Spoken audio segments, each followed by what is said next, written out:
pre-finals bye done and dusted. Let's move on to the big show now. This is Two Loose Cannons. I'm Liam. I'm Ross. Got a big show ahead. We've got our All-Australian team, which we know is better than the ones that Andrew Dillon and his mob has put together. Cronies, yeah.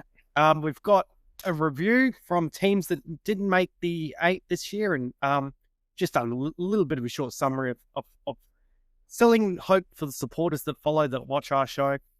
And we'll break into our predictions for how the first week of the finals will pan out. So stay tuned, stay with us. But want to roll with something that's a little bit personal, because I know that you're chasing tickets for your partner.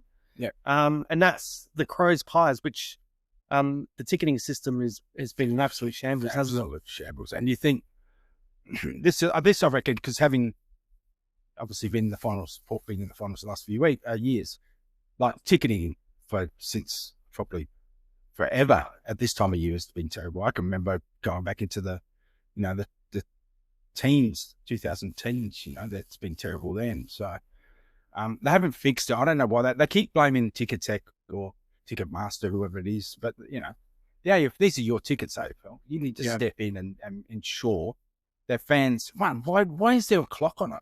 I mean, I understand that you don't want people spending an hour there locking up a couple of tickets and then deciding, but they're getting snapped up anyway, aren't they? Yeah. And wasn't there a rumour going around that the Crows had their emergency services game in the last round or second last round, and that barcode that they got, because the members barcode. Yes. So they're not even sure how many of those people who received free tickets because it was emergency services round might have then gone online and used the members barcode to get tickets for the finals. So then isn't it the AFL's job to police that? I mean, the Crows are a club under the banner, so the AFL should have stepped in and said, hey, you facilitate. They seem to put that on Ticketmaster. So it's like we're washing our hands of it. We give them the job of selling our tickets, so it's up to them to clean it up. But you're not a small organisation here. You don't have to go begging a Ticketmaster if they're not doing, or Ticket Tech or wherever it is. If they're not doing the job, mate, you pull the plug and you find someone who is going to do the job. Because I also heard that besides the Crows and the Pies game, they were also selling tickets to the Freo Gold Coast game at the same time, which did clogs up the traffic. Mate, so many mates who were telling me they were putting credit card details in and the thing just shut down on them. And then when they went back in, it was all gone. It was sold out. So how close, there has to be a system where it says, okay, we're about to put credit card details in. They're paying for their tickets. Stop the clock. Let them put in their details for the credit card and buy the tickets. Yeah. I don't even know if that's logistically easy to do, to say, okay, you've got to this point. Let's not worry about the clock anymore. Yeah. But again, if it takes someone an hour to buy tickets, it's not going to matter, because someone else is going to, if they decide not to buy them, someone else is going to snap them up straight away. Yeah, there's no shortage to miss. That's going to be a problem with someone else grabbing them. So, and I've been there. I've sat there and I've had things time out on me when I've tried to buy tickets for gather round, for finals. There's nothing more frustrating. Well, that's right. I mean, they've had, like you said, gather round is a good test. And if that's failing, why have they not got something ready for finals? We have this conversation every finals. Every year around finals time, we have this conversation about people getting timed out, about people missing out, about, why don't we have categories? Yeah, because they know it will sell out. So why don't they have categories too? Every club has whatever they have: platinum, gold, silver, bronze ticket holders. Then they've got the 3 gamers or the 11, the 5 gamers, the 3 gamers, whatever you have. So why not release hourly? So the platinum is between, say, 9 and 10, and then the gold's between whatever, and so on and so forth. So you don't have this massive 50,000 people trying to get online to buy tickets. It's, Yeah, that seems obvious to me, but they just have a free-for-all. Yeah. And the reason they said it's because it's a final, and finals are supposed to be neutral. Yeah. Neutral to everyone. Then you can't have people who have membership tickets being the only ones who can go online. If it's neutral, I should have been able to go on there as a non-Crows or non-Collingwood supporter and buy tickets for that game if it's neutral. Yeah. So you basically contradict yourself by telling us it's neutral. It's not. It's a priority system. So if you can go that far and have a priority system like that, then why not just categorize? Well, I did see something. A Port supporter bought up 5 tickets and said that they're not giving them to anybody, to just keep for themselves, which is a bit shithousery. To What do you mean? to keep? Well, they went. Well, then they're not gonna. So that's 5 vacant seats. So why on earth you'd Why spend? would you waste your money? I know. Those tickets are cheap. Most of the people I was talking to, they were around the 90 to 100 and Well, it's petty. 40 It's mark. petty of the petty. So how does someone like that get the tickets? I don't know. Yeah. Okay. So Maybe they were one of some of the emergency services people possibly, who had the barcodes for all I know. I don't know. possibly, but I that's didn't hear that. Where did you hear that? Oh, look, I'll get the post and send you offline. I appreciate that. But, look, that's a stupid thing. But, if you want to waste your money, waste your money. But that just seems ridiculous to me. Yeah. But it's about getting the tickets to the people that want to go. That's all The diehards. It is. And the diehards that seem to be the one that I've seen in forums, the same people that post week in, week out, the members, they rock up, you see pictures from their seats. They're the ones that's not got the tickets. And that's the sad part. We know come the most important day on the calendar for this sport, 90% of the seats go to corporate. Oh, yeah. And fans get 10%.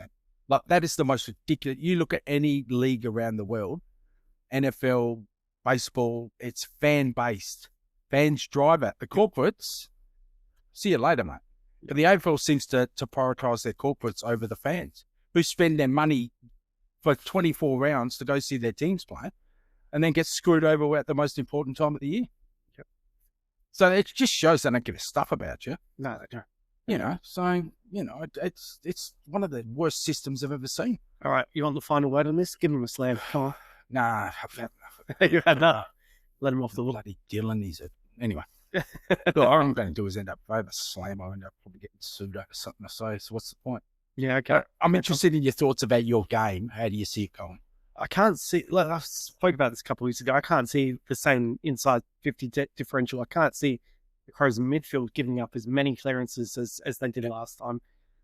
And if that's the case and we if the Crows break even, then I can't see any other result than the Crows winning, just simply by the fact that there's no how. Sounds like Bobby Hill, even though he's back training, won't be back. How did the Pies generate score against our backline, and then how do they stop us from scoring? Yeah. That's where the game lies. So give me a margin. I reckon Crows by about 25. 25. Yeah, and that's probably a lot of people out there's gone, oh, no way. You look at the history between the two clubs and it's, single digit margins. I think there's a lot going on here. There's no shortage of reason that the Crows not gonna lack motivation. That's true. Yeah. And that's why I can see this being an 8-goal win for you guys. Yeah. But, and I said this to you last week, I think, it's the great unknown. It's the umpires get involved. My thoughts on this. Yeah. If the umpires get involved, you could get screwed over. But their favourite player is playing their 300th game. It's Taylor Walker. I don't think it's their favourite player. No, I'm being sarcastic. So, look, that's the only way I see you losing this is if the maggots get involved and they rob you. Yeah. Other than that, you're definitely anywhere between a 5 to 8 goal better team than they are. Yeah. Given their outs. And it comforts me knowing that, and it wasn't pretty how they got the job done last time, but you know what it's like. Mental barriers in sports can kill you at times. Oh, yeah. If the Crows drop that game, then it's a different story. That's right. It is. Can they beat Collingwood? Then the talk is around. Yeah. Collingwood have needed the maggots to get them over the line. Yeah. So, and that was the one thing I said to you. They stayed out of it, and you guys win. Yeah. So maybe the tide has turned. Hopefully so. So Brisbane, Geelong. Yeah. How do you see that one playing out? Well, I can actually see Brisbane winning this. I can. Sorry, Geelong out. Brisbane at Geelong at the MCG, and they play the MCG. Obviously, they won last year's premiership there, so it would hold no fears from the MCG for Brisbane. And I just don't know whether Geelong are actually match ready, given that 6-7 week lead into the finals where they only play soft teams. Yeah, and look at their last counter. Yeah, that's it. Got them down in Geelong. Brisbane got them down in Geelong. So. Yeah, I was just about to say, So the last time they played each other, Brisbane got them. So I can actually see Brisbane winning this by under 2 goals. What do you think? Yeah, I can see Brisbane winning, but my question is it going to be comfortable? Is it going to be tight? Is it?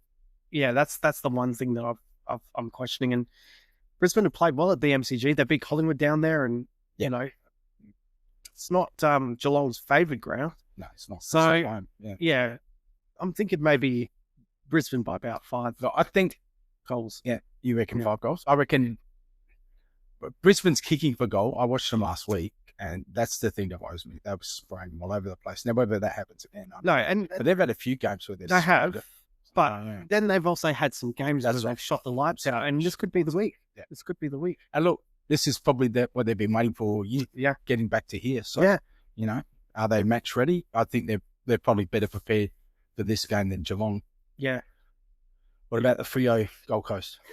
Oh, Freo by. I reckon this could be end up being a blowout. I reckon plenty. But it depends how Freo want to play. You know, if they play that tight, This will be open free. yeah. If it's open free, then yeah, Freo by about 7 goals. Yeah, agree. But if it's tight, contested, ugly, because that's I think the way Gold Coast will want it. You know, with their inside beasts, Rowell and Anderson, then yeah, look, it could. I still see Freo winning, but the margin greatly reduced to maybe about a 15 to 20 point margin. Yeah, agree.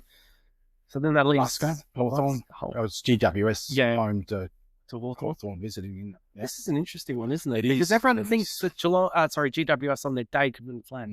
Yeah, on that day. But then everyone says the way Hawthorn's playing at the moment could win the flag.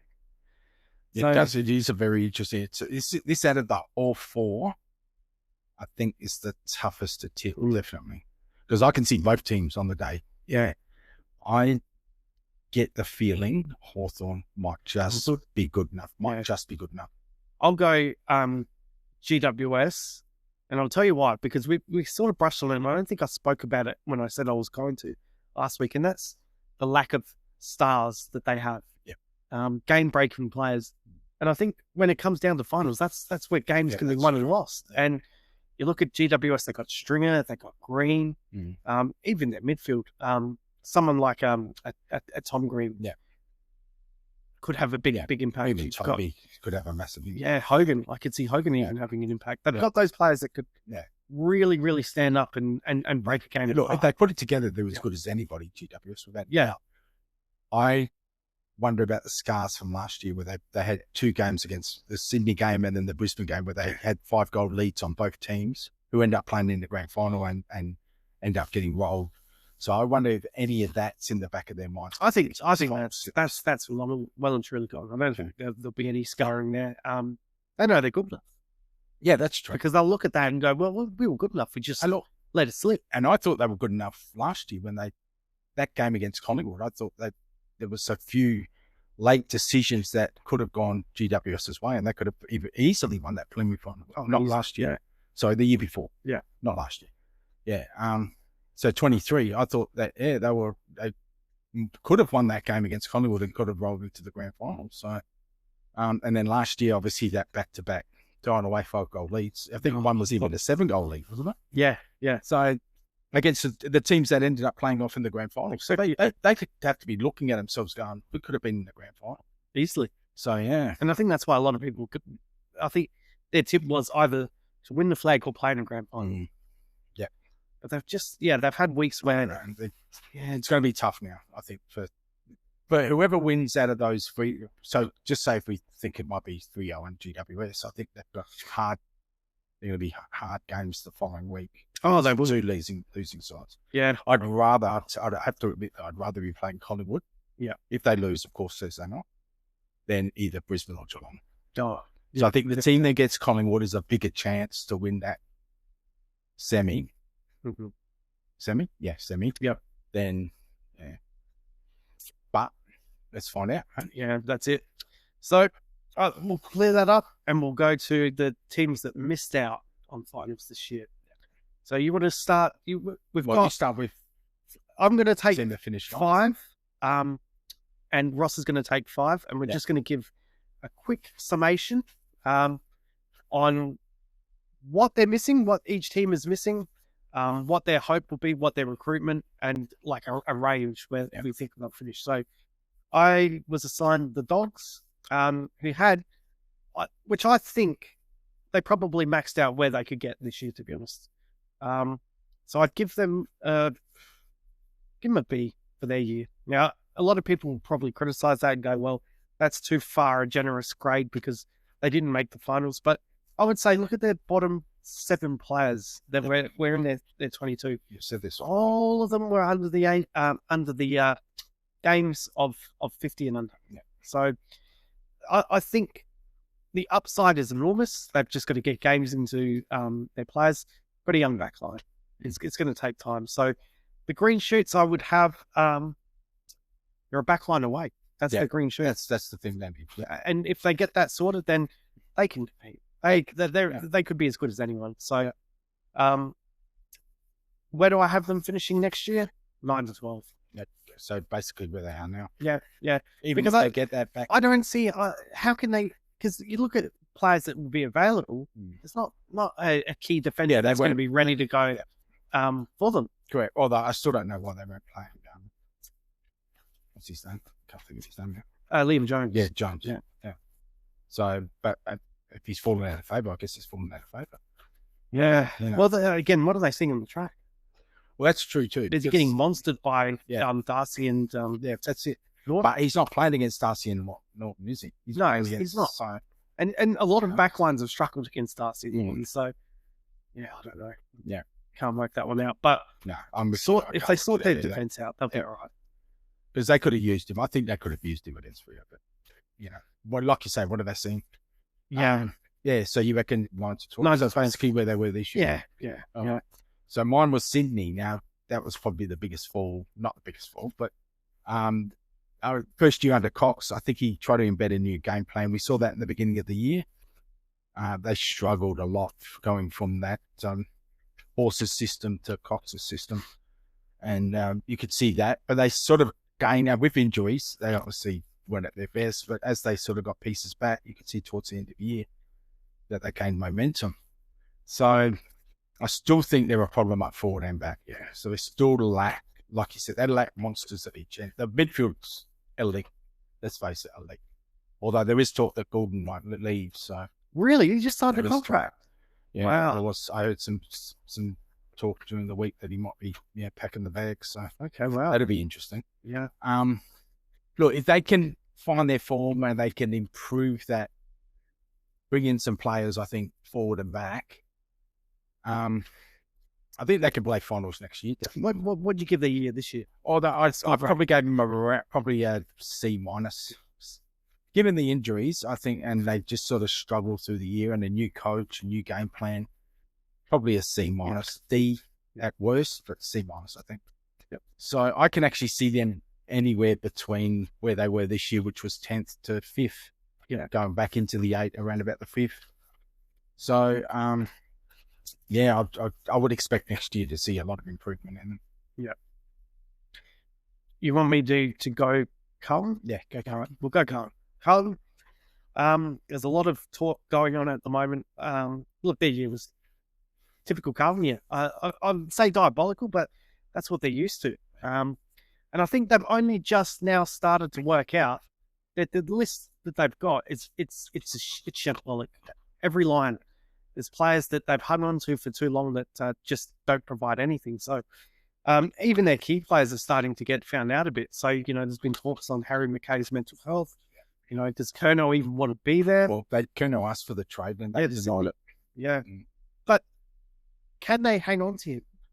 Do they really want to have a player there? They've got the contract. So is their culture good enough to I think if they had said yes, he would have gone. But I think them saying no. This is your review, but I just think from that point of view, they know the player and they know that saying no to him, he'd be all there next year. Because it's the following year that he'd probably be looking at that. But go on, sorry. And some of their better players like Walsh went backwards. Yeah. So I'd give them a D. D minus, one of the two. Yeah. Where's their green shoots? Well, yes, here we go. So you're bringing in Chris Davies from Port. Yeah. That's not exactly green shoots. Well done. Yeah. But I thought the way that Carlton is being spoken about internally and externally about needing to change, that was your green shoots that you're going to start getting rid of some of these players. And if it meant trading a big player, so be it, because you've got to regenerate. So that was the green shoots. Where do I have them finishing next year? I think I put 12 to 16 on the board. Yeah. Excuse me. Got a bit of a cold. But I actually probably revised that now. I've spoken about it. 15 to 17. Really? You think they'll drop that far? If they drop that far, Vossi's gone around 7 or 8. If they're going to have a state of flux and maybe regenerate with youth, I can see them body. Look, and it might not just be CD coming in. It could be Ken coming in as well, because I heard a lot of talk about Ken going over there. So, to help Vossi out. So, well, best case 12, but I'm starting. The more I start spelling it out and understanding and what the list changes, and bringing someone like CD in who doesn't, I personally don't think, this is my personal opinion, he's not fit for the job. I agree. Yeah, that's right. And a good way to judge a person is about how the supporter base reacts when they leave. And there's not too many people shedding tears around. I haven't read anything in the port groups that are saying, please don't go. Something. So, in fact, people are begging to drive them to the airport. Yeah, there was a lot of people offering to drive them to Melbourne, not just the airport, but actually make sure he got to Carlton. Yeah, drop him right off at walk him in. Yeah. Drop him off at Logan Street. I've got St Kilda. Now, with the additions of De Koning, the Kalia, they're going to get King back. Don't know when they'll get King back, but they'll get King back. I actually see them. They started well this year, and there was just that middle of the year, that the dog days of winter where they just struggled through it, but they finished well.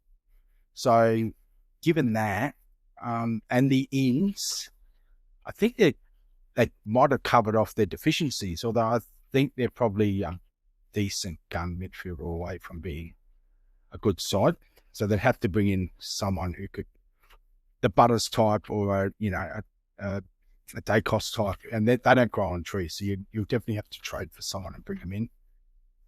But you've got capital now to get rid of someone in order to get someone in. As far as the year goes, another year under Ross, another year out of the 8. I give him a D, I think, at the end of the year.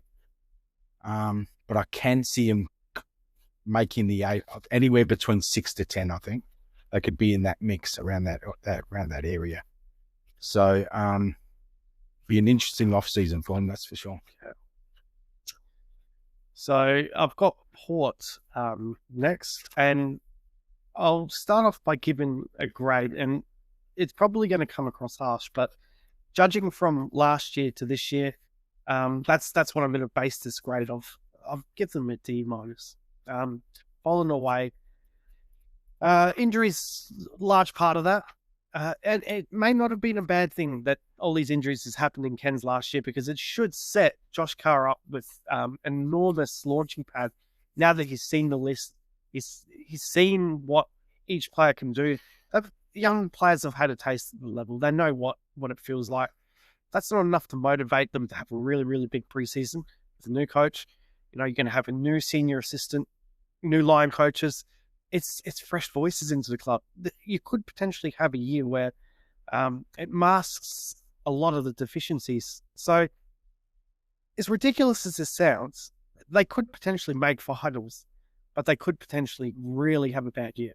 And that's where it lays, because there's a lot of unknown, and we don't know. So the green shoots is new voices, new blighter amongst the playing group. We all know what they need. They need, key backmen. I did at the start of the season say key forwards, but I think Whitlock could potentially, and you could help me out with that a little bit there. He does have a little bit of a look about him. He's a long way away. There's no doubt about that. But you've got to develop them. That's right. So pick and stick. Yep. And where do I see them finishing realistically? Probably 9 to 14, because their best next year will be good enough to beat nearly everyone. Your midfield is super, super good. And that's going to keep you in a lot of games. So even if you bottom out, you're still going to be around the mark, and you've got match winners on each line. So I don't think it's going to be as bad as what a lot of people think, but it could be. It could be. You're right. And Yeah. And I think the lesson here is Sydney and Cox coming in. I think everybody thought that they would just go along their way. Yeah. It was a little bit different in Sydney because it's a harder job for Cox to come into a grand final losing team. Yeah, it's true. Whereas, Josh Carr's going to be coming. That's I've had a bad. Yeah. I agree with you, but I'm just saying he's going to have to embed a new game plan. It's going to be new style. These guys, most of these guys spend all their time under Ken, so they're not going to be used to any other game plan than what Ken's come up with. So, I can see exactly what you said happening. In fact, I can see him being 2-8 or something like that by the time, or 4-8 by the time. Potentially, yeah. But potentially you could have a little bit of a spike, a real honeymoon period. Yeah, and if we do that, it'll be because we have a soft. Because I watched again. I'll draw it back to the first showdown. It didn't take much to have you guys within 2 points. Now we finished. Crows finished top. And you were less than one kick away from winning that game, and that was off the back of two players, Butters and Rosie. So that's what could potentially happen. They could carry the team a long way. Now that's bloody hard to do week in, week out. It is, but that's the potential that's there. Yeah. All right, next Melbourne. Anytime you sack your coach, it's an automatic F. I don't care if you want to argue with me or not. You sacked your coach, it's an F. Simple. That's their score. So this team is really, really going to be three factors here. Who's the coach? Oliver and Petrarca, are they going? If Oliver and Petrarca go, you could get decent capital in, and you could fill the gaps that you have up forward. That's always been the problem. Even in their premiership year, forward was their problem. That's the problem. They got to do something and get someone in who can kick goals from, because when they lost games, that was the critical point. Their back line is elite. The midfield has dropped off, but that's more because I don't know whether Oliver and Petrarca are really going to be there or not. But you still have guys in Viney and Gawn who are trying their guts out for this club and will continue to do so. So they've got good leadership in Gawn. They've got a tough in and under in I just mentioned it. No, he's gone. But anyway, so look, what'd you say? Petrarca, Oliver. Yeah. So look, I'm just getting messages from people saying Chris Davies is left. Yeah, well, we know that. Yeah. So yeah, anyway, so look, I can see them finishing anywhere between 10 and 16. Now, if they get Bucks in again, we're looking at the same scenario as what you might have had at Port, where a new guy comes in, he's going to embed a new game plan. You might go backwards to start off with. If Petrarca and Oliver leave, I reckon you'll get some nice capital in. You can actually bring in some decent players for. So this is going to be an interesting period for Melbourne, in all honesty. If it's someone else, if it's a first-year coach or if it's a recycled coach, I don't know what the voice is going to mean. I mean, I think the Melbourne board's going to be who already they sacked Goodwin because they thought they were a finals team. Mm-hmm. So this team, if any coach that goes in there and tells them that this isn't a finals team, is probably not going to be in the running to get the job, unless it's probably Nathan Buchan, who could probably walk in there and be absolutely honest and say, look, guys, you're kidding yourselves. Yeah. So, that'll be definitely an interesting watch. Because, look, they're a fair team, but look at what the competition is around you. Yeah. There's some pretty strong teams out there. Yeah. Hey, just going back to Port, can I just revise yours for a second? So, Chris Davies leaving. Yeah. So, rather than give you a D or a D minus that I gave you, let's bump it up to a C plus now. You reckon we've won the trade period? Yeah. Definitely at this stage, Port has won trade week. They've won the off-season.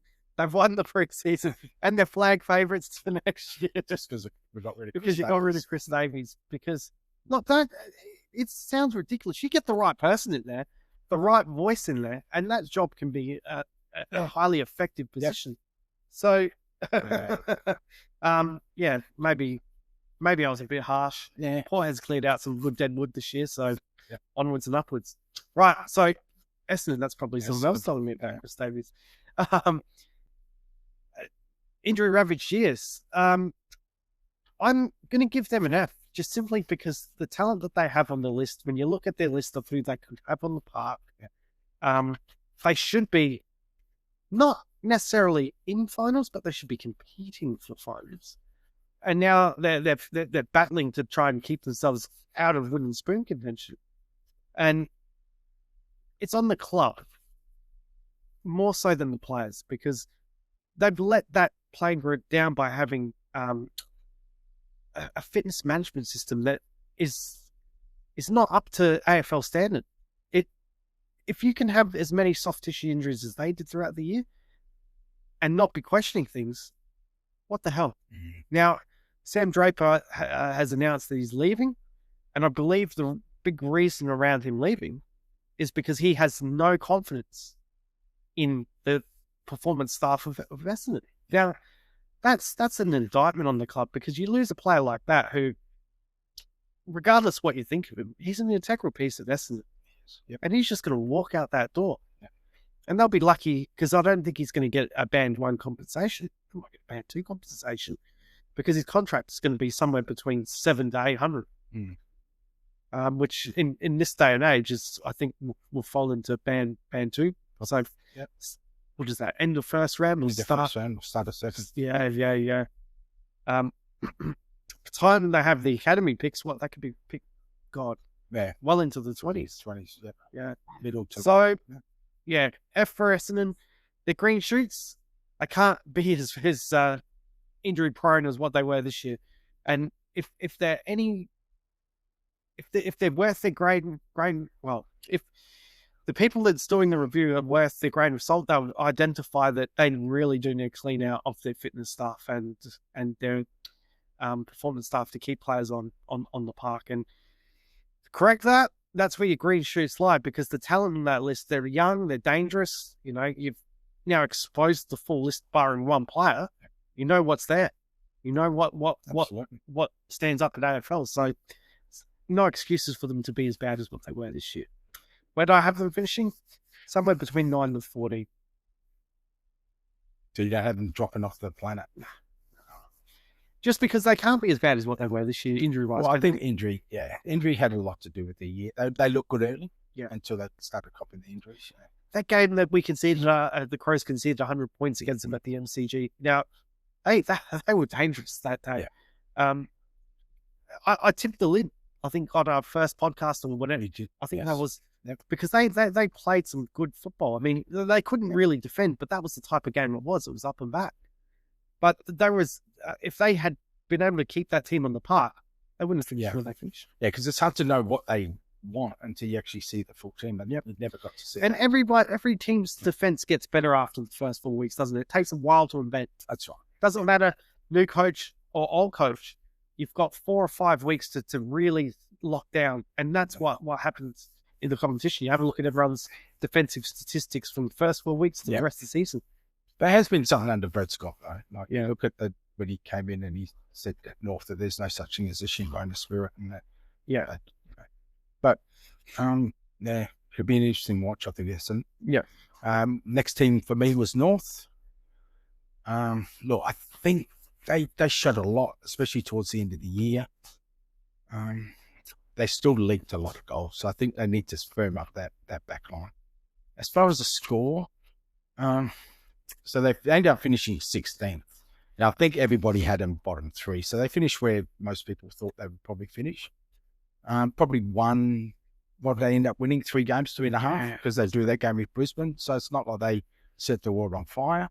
But there was definitely, you could see there was some shoots. There was some kids coming through, and they flooded a few forwards in those late games, and you could see the potential. Do you know what pissed a lot of people off about North? I think that was just expected competitiveness. Not necessarily winning more games, but being in how many 10 goals. But how much is that is because Clarko's the coach, so they just sort of think that this team is just going to be hard defensively, but they won't, and that's where their problem is. It's defensively.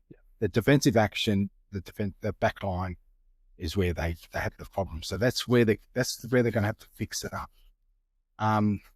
But like I said, they look really good towards the end of the year. So if they can maintain that going into next year, I could see a decent jump to anywhere between 12 and back to where they are if they can't. So 12 to 16. I think they could almost win, probably double their wins to 8, almost 8 games, 7, 8, depending on draws, on their draw. Yep. So, onwards and upwards. I don't think they're going to be down the bottom for too much longer. Yep. Given what we saw at the end of the year. But we also know that second year blues for some players is where it all falls apart. So, and this is a young team, so they will take a little while. And we saw how long it took a few guys. Yeah. So this could be a long burn, but I think they're going to trend up. So, yeah. As far as the season's rating, I'd probably put them in around about the C, because I don't think they really, like I said, they didn't set the world on fire, but they did show something. Yeah. Now, sure, we're going to flip this one? Because we're going to flip-flop, because if we go in where people finished, I've got Richmond next. And I did this deliberately because we all know how much PM loves the West Coast. So he's going to have... I'll give a fair analysis, why not? He's going to have the last one. So with Richmond, I think they definitely showed a lot of potential. Though, unfortunately, a bit disappointing towards the end of the year. They had a couple of really good games, so they showed a lot. They've got some good kids coming through. And it seems like Uze's got that team where he wants them. He's figured out what they need, and he's having them play as a team. So I think that's going to be their downfall, though. They're still a young team, and they will have the ups and downs of what young teams do. But they've also got a nice mix of veterans, and where I fear for this team is if the veterans decide that it's all over for them and they move on, and it's going to be just a bunch of young kids. So they are going to have to bring in, across the lines, I think, some more experience. So I think that team needs a few more experienced players, but decent experienced players. Don't go the West Coast model where you just bring in guys because they're available. Yeah. I think if they can do that, they're a team that could be anywhere, again, a bit like North, could be anywhere between the 13 to 17 mark. As far as a year, they've probably exceeded they didn't exceed what I thought, because they finished bottom 2. But some of the games that I saw them play, I thought they were quite good in. So I'd probably give them a C-, I think, in the year. So to you, mate, this is your... Did you say where you've got them finishing next year? Oh, yeah. I think similar to North, between 13 and 17, I think. So given that we've given a pretty good wrap to the other 9 teams outside of the A, where do you think the West Coast are left to finish? Last. And so let's start where they finished. Last. 18th, 1-win season. I think, what was it? 2 wins last season. Going backwards. There's no other... We could give them the worst possible grade here. F minus, minus, minus, minus. It was shambolic. Now, knowing that they had injuries to players, every team had injuries to players. They had old mate Waterman go down. He's integral to their forward line. McGovern had to retire. Where's the green shoes? I tried to think about, okay, well, do I say Harley Reid's a green shoe? Or is Harley Reid part of the problem going forward? How's he... Again, I don't know the kid. I don't follow him that closely. I saw what he looked like when he came back in the preseason. It's not what an AFL player should look like when they come back from the preseason. Did he learn a lesson this year? We're about to find out, because they are hinging on a 20-year-old kid to carry them forward. And if he's not that guy that has that professionalism to take him, because the potential's there. Everyone knows what potential he has.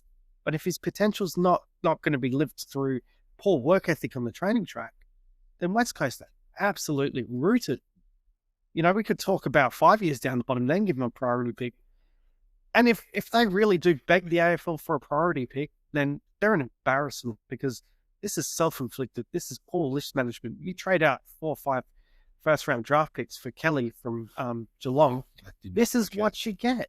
That's it. And they were in denial for many years. There was two people that was bashing him. I'm not usually friends with Kane, but I was friends with him on this stage. Yeah. That when they were starting to show signs of decline, they did not move.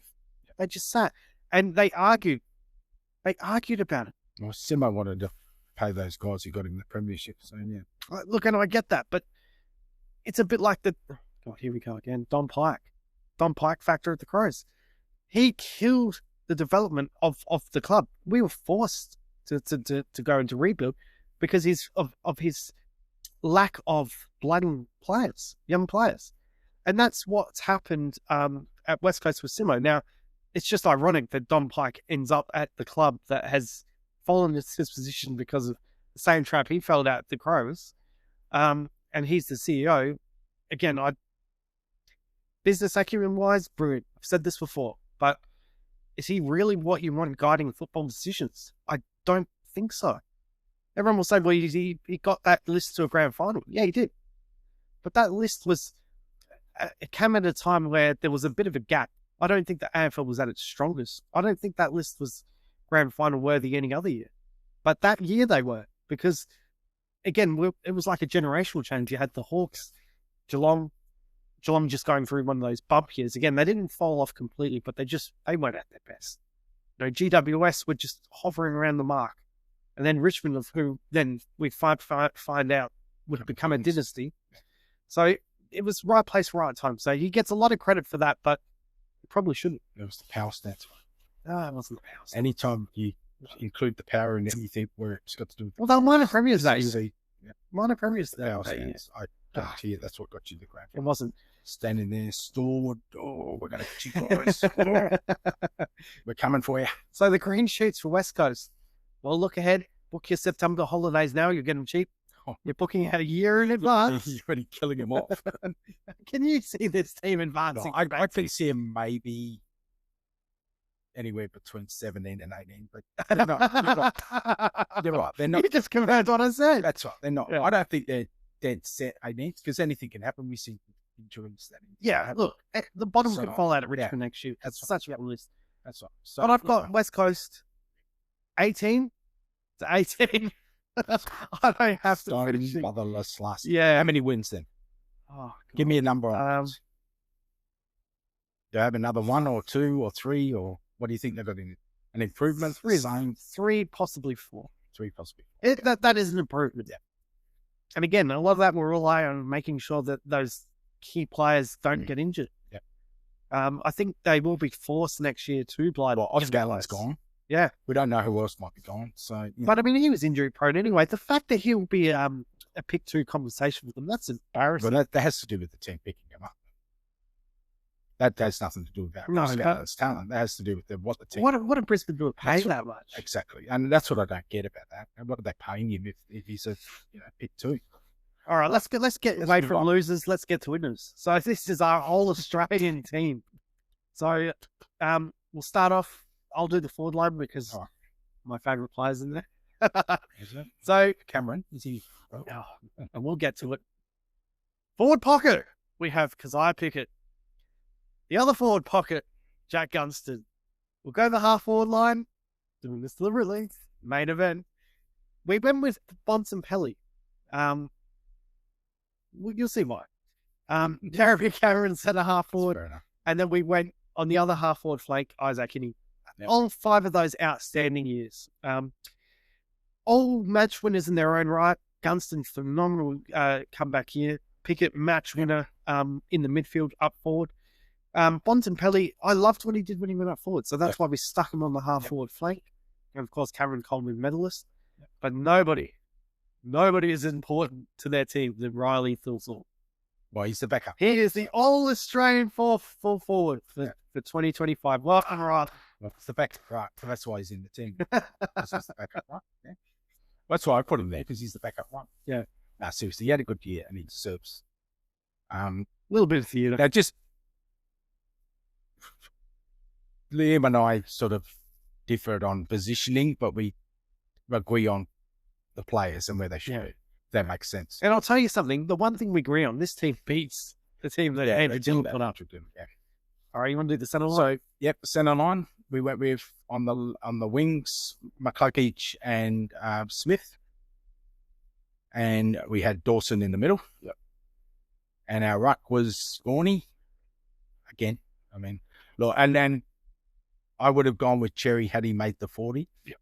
But unfortunately, they didn't include him. So Gorney, I think, yeah, that's right. And I think Gorney, you know, he's brilliant. Yeah, if he's not one, he's two. Yep. So definitely Noah Anderson and Sarong were our rovers. All right. So I'll do the half forward line, you do the full back line, and then we split the bench. So I want to take the heat off Ross here because I forced a selection here. Yeah. I put Connor Rosie on the halfback flank. Yeah. Now, I'll talk you through that one. I've watched games. He single-handedly won games. He won the showdown medal from halfback. He was a big part of why Paul were in many games and winning games. So to do that from the halfback flank, I personally had him winning more games than what Nazaya Wanganeen-Milera did for St Kilda. Okay, he didn't have that real one-eye catching quarter that Nazaya had, but influential, absolutely brilliant, and found his position. And look, I'd love to have him on my team. So yeah, for me, he's earned it. That wasn't Ross's call. Centre half back, we went with Harris Andrews. Speaks for itself. Seasoned campaigner, does his job week in, week out, intercepts and keeps his men quiet. And then on the other half back flank, we went with Nazaya Wanganeen-Milera to win games off the half back flank. But if we wanted to, and again, with the positioning of the team, there's a lot of players that we can interchange and move around the ground. Yeah. So don't get too hung up on it. Into the half, the half backs. Back on back pocket. We had Mark King from the Crows. I pushed hard for that one. Yeah. So again, that was my mates. Yeah, number one intercept player in the competition. Absolutely. We needed a third toll, didn't we? Yeah, we did. Yeah. We went with Taylor at fullback. Just an absolute rock. The bloke. Yeah, you can't go past him. And the guy who I thought should have honestly made it ahead of, was Worrell. He definitely should have been in that side. I don't know why he was left out. Whether they thought, oh, well, he's only had 2 good years and the other guys deserve to be in there. It's not a token thing. The All Australian team shouldn't be a token thing. You pick your best side, not. Yeah. And that's what we've done. Not put Josh Battle in there because you think, oh, this might be the last chance he ever has to get an All Australian, so we'll pick Battle over. Yeah. Pick your best side. And that's what annoys me about some of these representatives. And again, it's subjective. So not everyone's going to agree with this. You at home probably go, no, why'd you do that? Why is he in there? Battle. And again, when I named the first bench player, I'm going to go, what the hell? Yeah. I've named Isaac Rankin on the bench. Again, Ross didn't have him in the team. He had reasons. Yeah. So the reason why I had him in the position he had to be in the team was he was the number 1 scoring assist player for the Crows. Crows was second highest scoring team in the comp. How could you not have him in half forward role? Or I've stuck him, but we've got him on the bench because he can play midfield, he can play half forward. Yeah. But for me, he had to be in there, and if he didn't get his homophobic suspension, he probably would have made that team. And the other player that I'll name on the bench was Matt Rao, number 1 clearance player in the competition. Absolutely. Absolute bull. You couldn't not have him in there. Yeah. And of course, Nick Dacos is on the bench. Flexible. That speaks for itself. Flexible, he's a gun. And Zach Butters. So I think he was the only player in the history of the game to have that high a number of coaches' votes and not make he's the first player ever to have finished 5th and not make the All-Australian team. And we didn't argue about his inclusion. That was straight up. I was shocked. In fact, in all honesty, he was the only port player I thought deserved. I thought about Georgiadis, but you can't put him ahead of any of those forwards. But Butters, I thought, was a walk-up. The way he played, he held that team together. He'll go close in the Brownlow. I'll cover the Brownlow off in a minute, but I think he'll go close in the Brownlow. Yeah. And how they left him out, I have no idea, but that's just a personal opinion. You can argue the point with me. There are a lot of players who probably could have been in that team as well. Yeah. But I thought he was a walk-up start. So, yeah. So, that's our team. give us a comment. Who would you have in there? Who do you think we got totally wrong? Does our team beat Andrew Dillon's team? Yep. I think it does. Drop us a line. Yeah. All right. So you want to do the Brownlow? So this is just my top 5 picks. This is not necessarily, like, I will give you the person who I think will win it. And the other 4, I only go 5. Yeah, I will preface this by saying he's a lot more intelligent than the umpires. So I have, and I don't know if this is going to shock anybody, I have Bailey Smith winning the Brownlow. All right, I'm not sure if that shocks anybody. From Bont, Dawson, Dacos, and Butters. Now, I can see a few of those tying for 2nd and 3rd, but I think Bailey Smith will win it. And just before we move on from the All-Australian team, Liam has Dawson and Bont as the vice. So Dawson is the captain, Bont as the vice captain. I would have gone the other way around, but I'm comfortable with Dawson captain, Bont vice captain. Just before we move on from that. Yeah, we gave Bont the vice captaincy because he was Italian. Well, we gave Bont. I still think, and again, you can argue the point, I still think he's the number 1 player in the comp. But did you see the comments from Nick Dacos saying that he thinks Butters is the number 1 player in the competition? No, I found that shocking, to be honest with you. I thought that was absolutely fine. Does that take the heat off him? Like, I just, it made sense for him. Of course he would. Butters he would do that to take the heat off him, but maybe he's looking to recruit. Maybe. Yeah, it's a year and a bit out from his contract. Yeah, I found that very interesting. So, God, they need some young talent coming through those laws. So you want to touch off? Look, we may as well. It's going to be a long show. Yeah. So the SANFL, I think Crow supporters are now learning what you've been saying for many years. They don't want you winning or progressing in the finals. They're happy for you to be there. But they did this to put you in your out. And I've said this to you and you've laughed at me. Now you're starting to realise this is why Koshi wanted out of the SANFL. So for those that don't know, the game on the weekend, Glenelg overran the Crows, winning by a point, but there was in the last 13 free kicks were paid to Glenelg, and some of them may have been contentious, and there was a few. That's I'm trying to be objective here. Very different. Look, because like I said, I don't care about them winning, losing the flag, but if they don't go deep, if you guys go deep and they don't, that hurts you. Yeah, it does. Yeah. So if they do you next week against Norwood and you guys make a preliminary final, that hurts you in the end. It does. So, you know what? They're doing you a disservice by not just allowing you to play the games. And if you're good enough to win it, then you're good enough to win it. It's as simple as that. This is why I said to you, Koshi wanted out, because they put in so many rules around who you could have playing for you and how many of this you could have. The whole point of your reserves team is that you can blood kids and bring them through and get them playing your system so that if you need them to go up to the league team, if you need to go up to the AFL, they're ready, they're game ready. And it's a miscalculation as far as I'm concerned, because that Crows team is...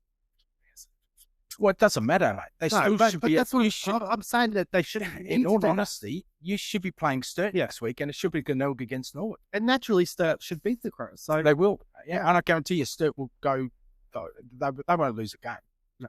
So, you know, and to me, that doesn't matter, because the league should be smart enough to realise that it is what it is. Yeah.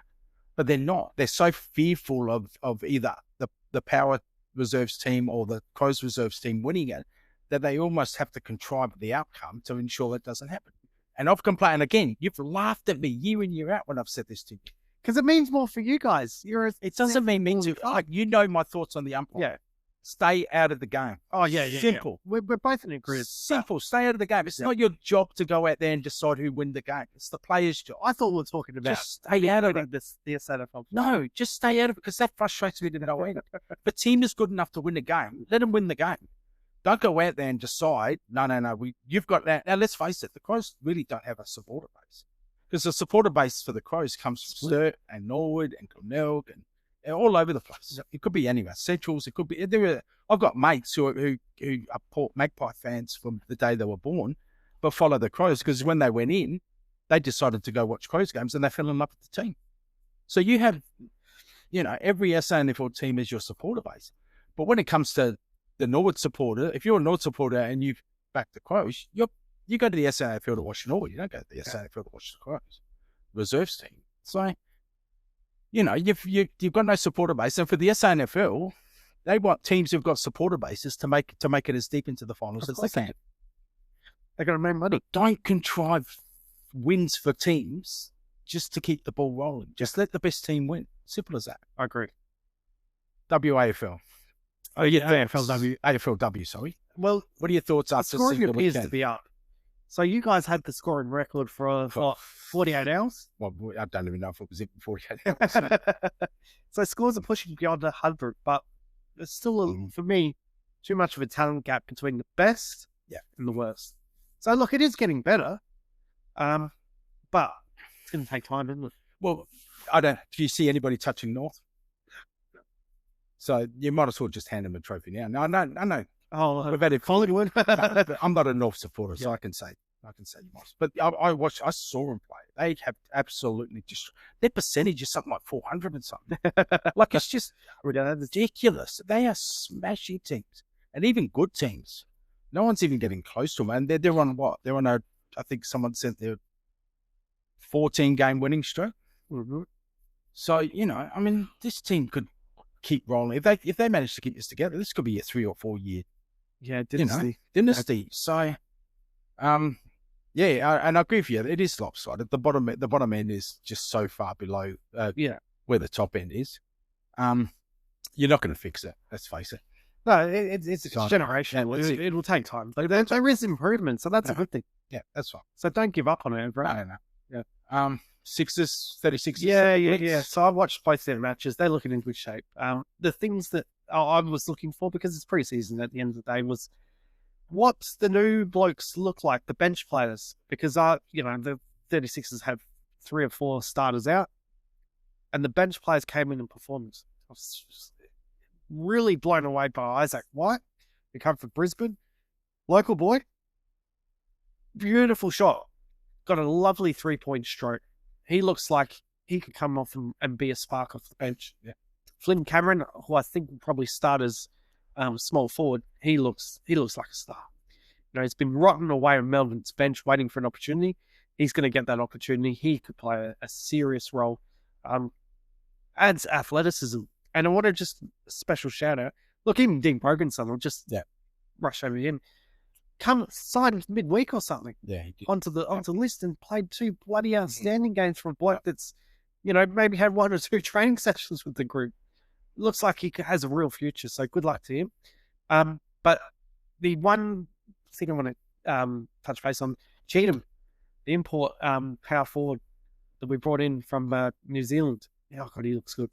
Lots of energy. He's going to be exciting to watch. So him and Harrell on the court together. You've got 2 sparks. Yeah. Oh boy. Yeah. Lot to be excited about, 36ers fans, because we've suffered bloody long years, haven't we? Yeah, we have. Yeah. Now, that's not to say we're gonna win it all, because Brisbane look good. Illawarra, although they've lost a few pieces, are still going to look good. You can never discount probably the Phoenix or Melbourne will be there. Melbourne will be thereabouts. Don't know about Perth because they've had so much change. Sydney could be interesting watch. Kendrick Davis. Yeah. So, that's not to say we're going to win it all, but they'll go close. Yeah, go close, I think. That's what we're trying to predict. So, yeah. So tell us a joke, because we've got time to do it. Close it off, eh?